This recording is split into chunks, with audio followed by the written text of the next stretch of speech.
3 months. Thanks, Has. This is Russia heading to a strategic defeat in Ukraine, according to the Caspian Report, who's Azerbaijani. Insane by those who can't hear the music. Putin has misjudged Ukraine, deeply so.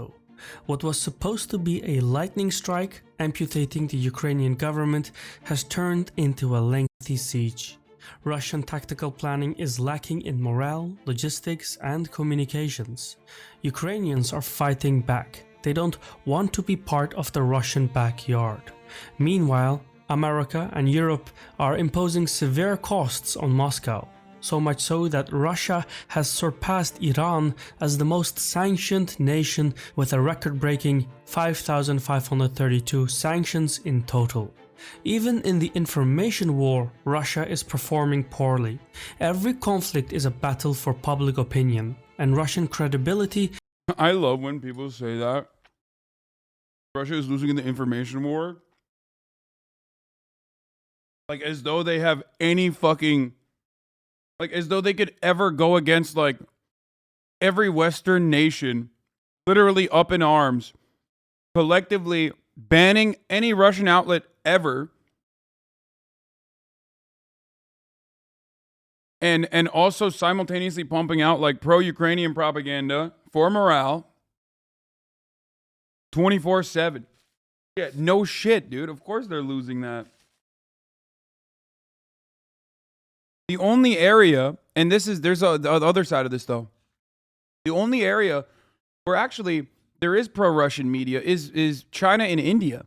And for some reason, Westoids are just like completely fucking, completely oblivious for some weird reason to these massive fucking countries that are at the very least neutral towards Russia in this circumstance.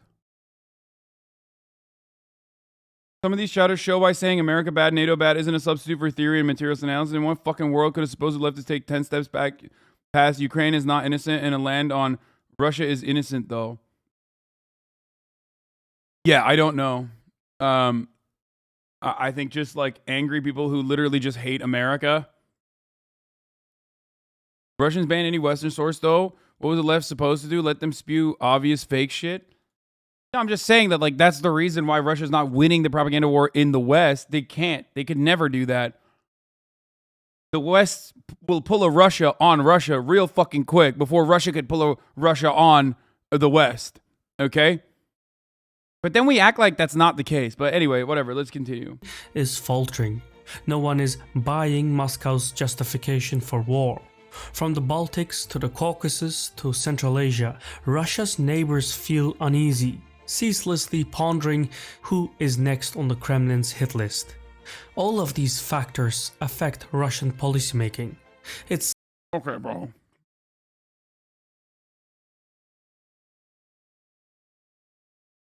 I don't know where this dude's... Okay, this is ridiculous. It's clear as day. By invading Ukraine, Putin has made the biggest strategic blunder of his life. Even if the Russian army were to win every battle and he's right about that. I think most people would agree that you know, it was a gigantic mistake. I don't know anyone that thinks like now it's 3 months later, the people that say that like what Putin is doing is like genuine anti-fascist action are just like fucking brain broken, delusional, completely in the wrong. Like absolutely fucking insane. Every city, Russia would still lose the war. It wouldn't be able to secure Ukraine at large. Winning the hearts and minds of the populace would be an impossible task. And for as long as Ukrainians stand tall, Russia is headed to strategic defeat.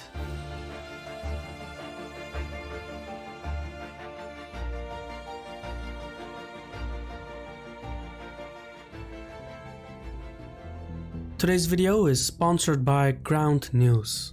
Keeping up with events in Ukraine can be difficult at times. Some stories are...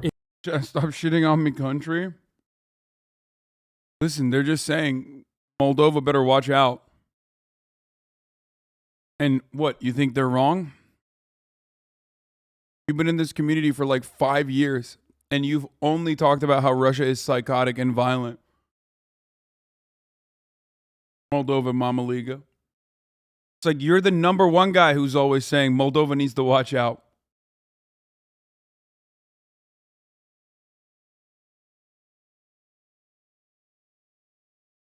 Inconsistent or confusing. Recently, President Biden announced that he was sending more anti-aircraft, anti-armor weapons, and drones to Ukraine. The package is worth about $800 million, and it includes Switchblade 300 loitering missiles. That's a big deal. These drones can harm Russian logistics further still. But what's interesting is how this news was covered. Using Ground News's bias distribution tool, I can see that 78 news outlets reported on this story. But while left-leaning outlets made up 44%, only 14% of the news outlets were right-leaning. That's a staggering difference. And clearly, it's a story that is a blind spot for people on the right. Polarization of news can eventually lead to different political outcomes, so knowing how the news is made is just as important as the news itself. And Ground News has a host of useful tools that help me break down stories. If you're looking for a better way to stay informed about current events around the world, check out Ground News by visiting ground.news/Caspian. This app is terrible. I'm sorry. I mean, this seems terrible. Anything that shows you biases is like Putin has ridiculous. crafted for himself an image of a strongman, someone who calculates his every move. Be that as it may, Putin may not be able to win the war in Ukraine on favorable terms. If military— Bro, this guy is so Turkic. The way he says Putin, I love it. I'm sorry. This is completely random, but he's so Azeri. He's like Putin, Putin. operations continue to stall, Russia could find itself stuck in a costly, senseless occupation of Ukraine. Such an occupation would drain Russian resources while bringing nothing of value in return. And even though the Russian army could gain control over southern and eastern Ukraine, subduing western Ukraine will be considerably more difficult.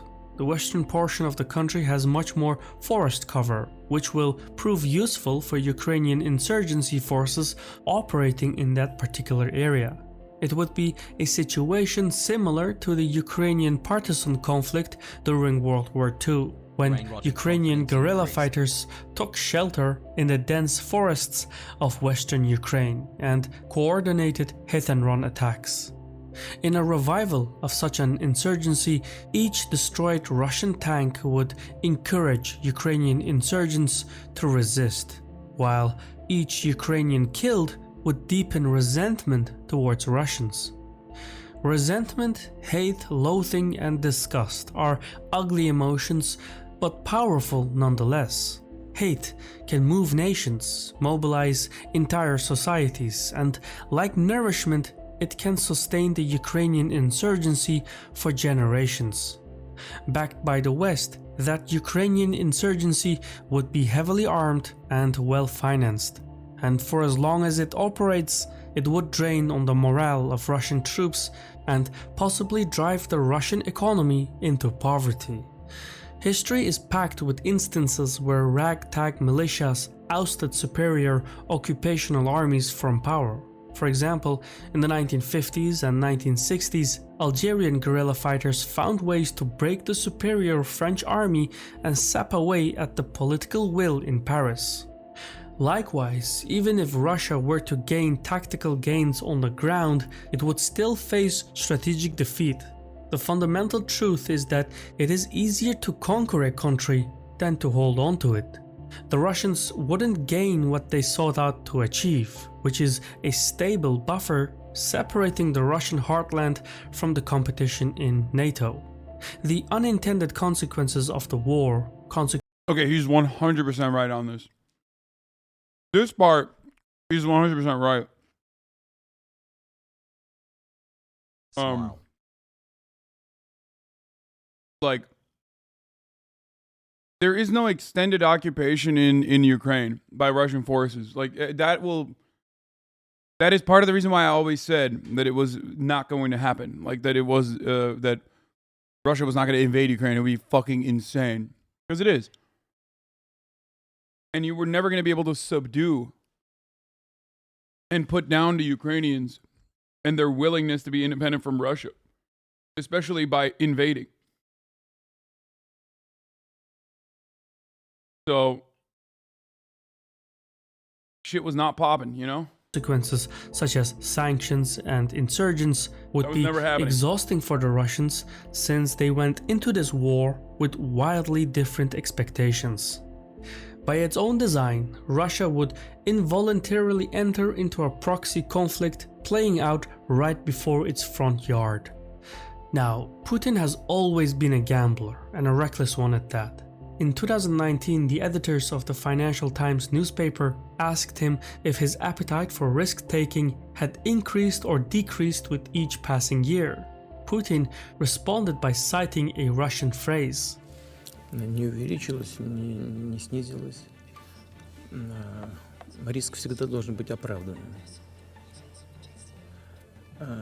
Но это не тот случай, когда можно применить известную такую веселую расхожую фразу. Кто не рискует, тот не пьет шампанского. Это не тот случай. Putin took considerable risks in Georgia, Syria, Crimea, and Donbass, forcing Western policymakers to accommodate. The risk that he took in Crimea and Donbass and Georgia is nothing in comparison to Ukraine. Like, you can't even make the comparison. As I've said, all three of these areas are drastically different in the way that Putin has dealt with it, with the closest similarity being Georgia to Ukraine. But ultimately, none of them are as much as a strategic blunder as full-scale, all-out invasion of Ukraine. Cooperate, and negotiate with him. I know how to get to the man. And while those risks paid off, his Ukraine gamble is already showing signs of blowback. Sure. One of the most perplexing shortcomings is that there seems to be no political plan for the day after. What happens after taking Kiev is unknown. The Kremlin could muster a secret police to subdue the Ukrainian population. It could also stage an election and put in power a pro-Russian government body in Kiev. Call it Vichy Ukraine, but the authority of that body would be questioned by foreigners and Ukrainians alike. Much like the American lack of political planning in Iraq and Afghanistan, Russia would enroll in an unwinnable occupation. Instead of a stable buffer space that the Russians wanted, Ukraine would turn into a highly volatile conflict zone that could also spill over into Russian territory. The ultimate result would be the opposite of what the Russians set out to achieve. What's more, a quagmire in... I 1,000,000% agree with everything he's saying. Like, there were some parts originally that I did not like, but everything he's saying is completely correct.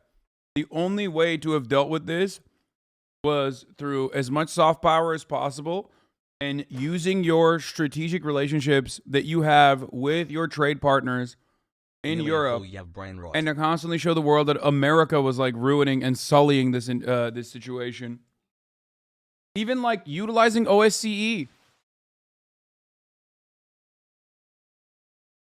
Like Western fucking outlets and Western installed security measures that you could literally, at the very least, like show and build a better case for the crimes against humanity that were occurring in Donbass.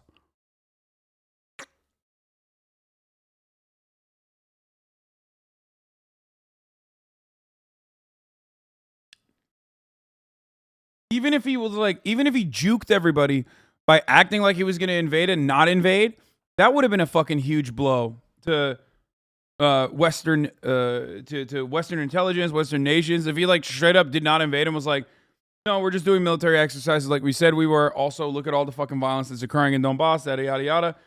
Even then, it could have been fucking a way better strategic move than straight up invading Ukraine and making Zelensky, a person with like 28% approval rating, become a fucking international hero.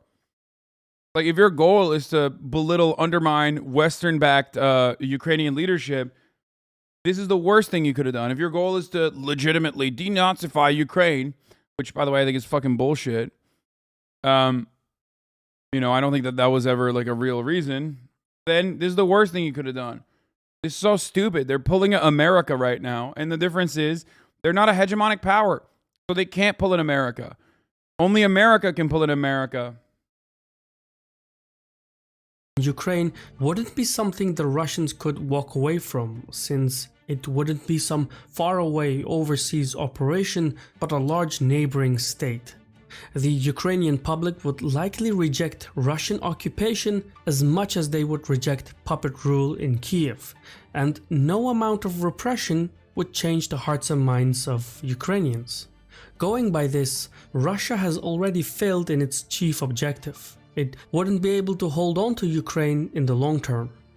Now, admittedly, the new puppet government in Kiev, with the aid of Moscow, would have more success in eastern and southern Ukraine. But Putin wouldn't be able to turn Ukraine into a submissive state like Belarus. The Russian occupation and subjugation of Ukraine could never work in practice, owing to Ukraine's territorial size and the population's recent memory. So while in the past Putin rejected Ukrainian nationhood, calling it an artificial state, a creation of Lenin, he cannot undo Ukrainian identity. That genie is out of the bottle. As much as the Russian leadership wants, they will not be able to assimilate Ukrainians into the Russian identity. No amount of repression can change that. In fact, by kicking the hornet's nest, the Russian occupation is actually strengthening the Ukrainian perception. Exactly, dude. This is 100% the part of the argument that I agree with in its entirety, which is occupying Ukraine, once again, only stokes up nationalist attitudes and justifies them and legitimizes them. They are seen as an emancipatory force, as a force that will do righteous violence towards the invading Russian orcs, okay? Not saying that, but like that is the Ukrainian take. So, good job. The best thing. So smart. So smart of Putin. What a fucking 5D chess move, dude. Of nationhood, bringing it much needed unity. The sense of shared communal experience is strong, always has been. Nations, after all, are born on the battlefield and forged by stories. With each passing day, new stories are added to the Ukrainian chronicles. Think of the president who refused to flee the capital, the soldiers from Snake Island, the ghost of Kiev, or the woman who told Russian soldiers to put seeds in their pockets so sunflowers will grow when they die.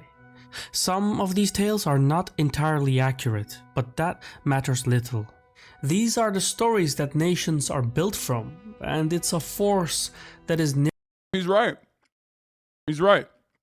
No war story is real. They make it up as they go along for propaganda.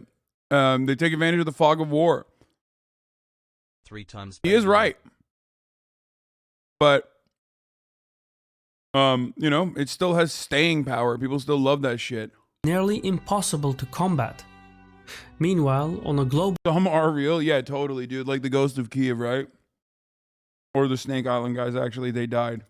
Level, the sanctions imposed on Russia would split the country from the globalized economy.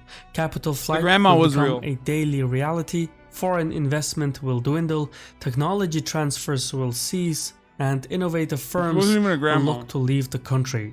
Even hydrocarbon markets could close businesses in Russia, which would make it nearly impossible to reform and modernize the Russian economy. China could become an invaluable ally for the Russians, but China cannot carry the weight of the entire Russian economy. That is just not going to happen. So even if somehow Moscow manages to subdue Kiev, Russia itself could fall into ruin in the process. A key variable in the fallout will be the Russian public and its perception of political leadership. In the past, assertive military policies proved popular at the polls. The Syrian intervention and the Crimean annexation performed well for Putin's approval ratings. However, Ukraine is close to home. It holds an entirely different meaning for Russia. Thanks for the great content. Slime 14 high. It's also 44 million people. Not every single person is like pro-Russia, like they were in Crimea. You can take over Crimea without firing a fucking shot. You can't do that to Ukraine. It's entirely different. There are millions of mixed Russian-Ukrainian households, and the two nations share deep-running cultural ties. Eventually, information about the war in Ukraine will spill over into Russia proper. And as much as the Russian propaganda machine will try to conceal, twist, or disprove things... Stop. You found a guy watching me on the plane, dude? That's awesome. Hey, yo, that's sick as fuck, dude.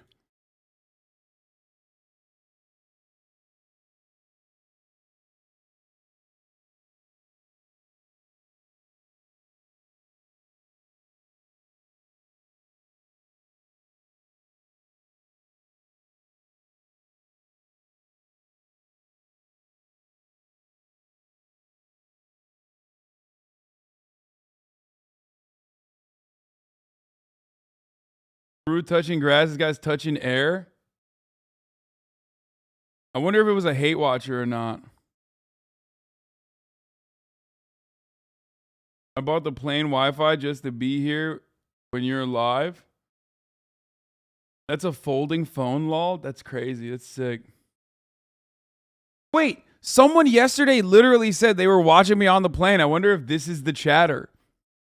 Remember? Wait, but that's not from yesterday, is it? Oh, it is. I think this is literally from yesterday. Remember someone in the chat said, and I read what they said. It was like, damn, I'm watching this guy.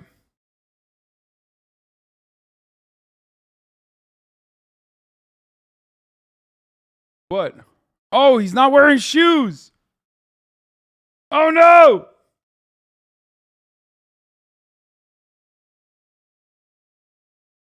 Same outfit? No, it's the same dude. This is the dude who's watching.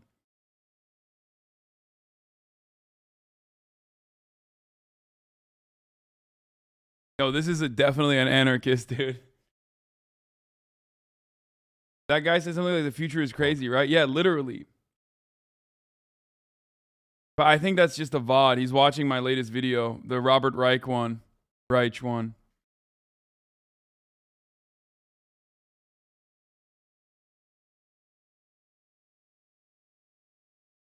Oh, you're wearing the same outfit in the video? No. I'm not wearing the same outfit on the video. I'm wearing a little bit different one.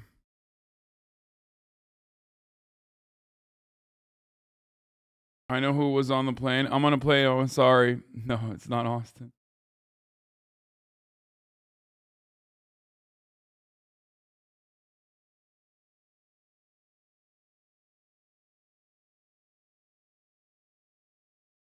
I was watching butt naked in an outdoor public bath in Japan 2 days ago. That's sick. I love that, dude. People getting caught watching me in public is my favorite fucking thing. But especially the weirder the situation, the better. What's the ratio of hate watcher to legit watcher? Oh, no, it's not that. I mean, I definitely have like more hate watchers than some other content creators for sure, but it's not like not even comparable. It's probably like fucking maximum like 5 to 10% most likely. It's entirely also dependent on like what we're doing or what I'm talking about. Like for example, shit gets brigaded regularly. Wait, there's another one? Yeah, it's just a foot. I know. Okay, I saw it.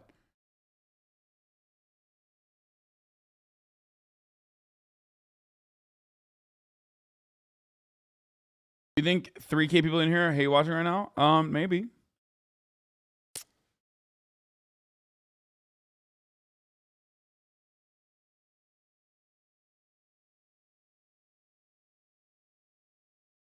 Like, I have the same degree of haters as, like, Pokimane does. You know what I mean?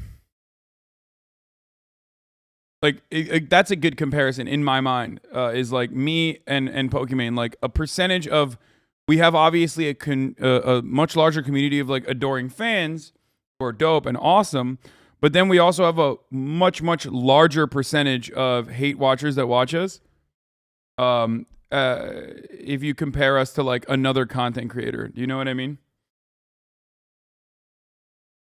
Yeah, people also hate you because you're a woman as well. No, I always jokingly say, whenever people tell me like, you know, oh my God, dude, you, given what you do, you have like some of the worst haters or whatever. I'm like, yeah, it's the same as like being a woman on the internet, which sounds like such a fucking annoying like male feminist ally take, but it straight up is true. I promise you, you will never understand it. If you're not a content creator who is a woman on the internet, you will never understand this. Straight up, women on the internet, abso-fucking-lutely, without a doubt, get more hate than like anything else. Like, just a random person on the internet. Fixed the government. Fake socialist SMH. A lot of people only don't like Poke because she's the N-word. That's fucking bullshit. Suck my fucking dick, dude. That is absolute bullshit. You are just a young Zoomer who saw a Gideon video and then didn't actually see the apology and like makeup video that they had. That is literally not even remotely fucking true. No, that is a justification that people try to use for hating on, just shitting on her. That's it.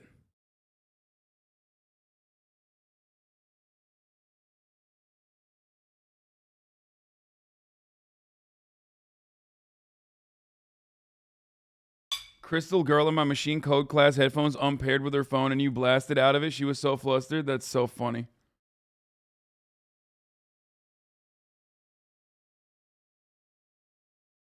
So much brain rot, so little gaming sag.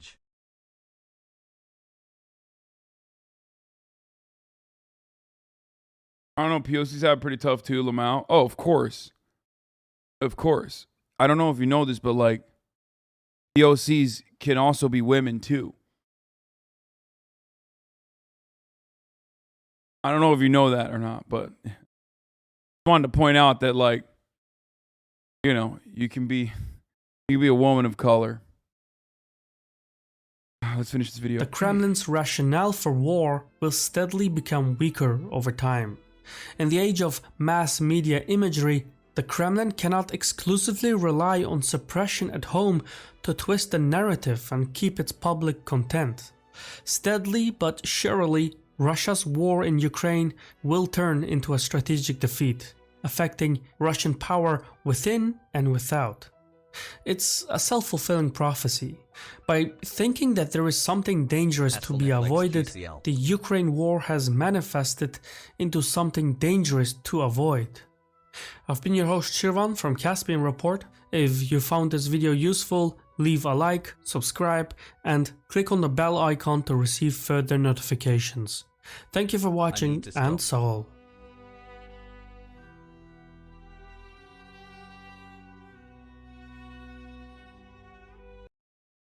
Shirvan!